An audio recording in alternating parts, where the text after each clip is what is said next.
नमस्कार, मी लतिका. मुक्काम पोस्ट कणकवली आपल्या चॅनलमध्ये आपलं स्वागत आहे. आज गुरुपौर्णिमा स्पेशल आपण करत आहोत आम्रखंड. आता आपण साहित्य बघूया. हा मी घरी केलेला 1 वाटी चक्का घेतलेला आहे. अर्धी वाटी आपण मी केशरी आंब्याचा गर घेतलेला आहे, वेलची पूड आणि ड्रायफ्रूटची पावडर. आणि मिक्स करण्यासाठी आपण हे वापरले, तुम्ही चमचासुद्धा वापर करू शकता. आता आपण चक्का व्यवस्थित मॅश करून घेणार आहोत.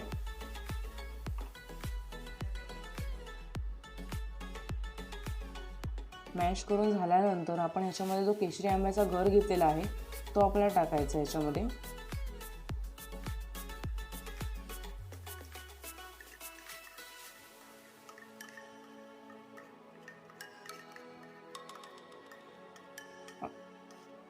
आणि हे व्यवस्थित आपल्याला एकत्र करून घ्यायचं सगळं मिश्रण. हे व्यवस्थित सगळं मिक्स करून घ्यायचं आहे.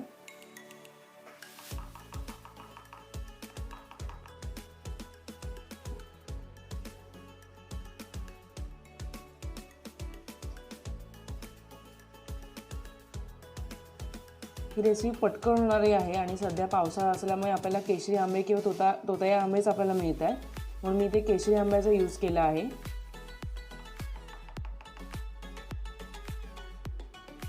ज्यांना आम्रखंड आवडत नाही त्या चक्क्यापासून तुम्ही श्रीखंडही तयार करू शकता.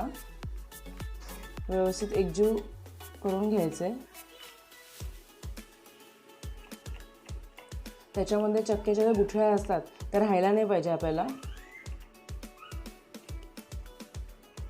व्यवस्थित मॅश करून घ्यायचे. चक्का कसा करायचा तर दुधामध्ये आपण जे दह्याचं 1 चमचा विरजण घालून जे दही तयार करतो ते करून घेतल्यानंतर आपल्याला इथे सुती कपड्यामध्ये बांधून ठेवायचं आहे 4 ते 5 तास. म्हणजे त्यातलं पूर्ण पाणी आपण निथळून घ्यायचं आहे. अशा तऱ्हेने आपला चक्का तयार होतो सोप्या पद्धतीने.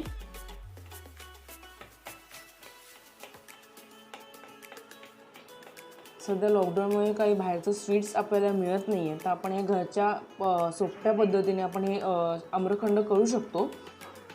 आणि गुरुपौर्णिमा स्पेशल असल्यामुळे ते नैवेद्य म्हणून आपल्याला दाखवता येईल. आता आपण ह्यामध्ये ड्रायफ्रूटची पावडर टाकतो आहे. ड्रायफ्रूट्स तुम्हाला जे तुमच्या आवडीचे असेल त्याचे कापा करून तुम्ही टाकू शकता किंवा पूड करून टाकू शकता, जसं तुम्हाला आवडेल तसं. ह्यात आपण साखरेचा वापर केला नाही आहे, कारण केशरी आंबा हा पूर्ण पिकलेला होता, गोड होता, त्याच्यामुळे आपण इथे साखर वापरली नाही आहे. जर तुम्हाला जास्त साखर आवडत असेल, पिठी साखर ॲड केली तरी सुद्धा चालू शकते.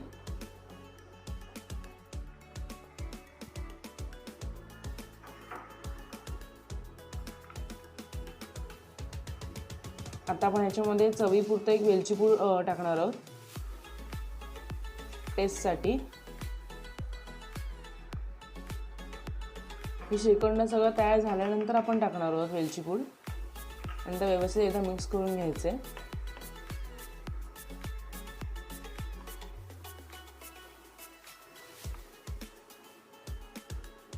असं केशरी आंब्याचा मस्त असं ऑरेंज कलर आलेला आहे छान. आणि हे लागतं सुद्धा खूप सुंदर, छान मस्त लागतं. आता आपलं झालेलं आहे आम्रखंड तयार. आता आपण एका हे डब्यामध्ये काढून घेऊया.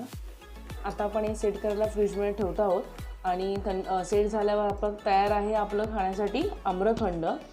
तर ही व्हिडिओ तुम्हाला नक्की कशी वाटली हे मला कमेंट बॉक्समध्ये सांगा.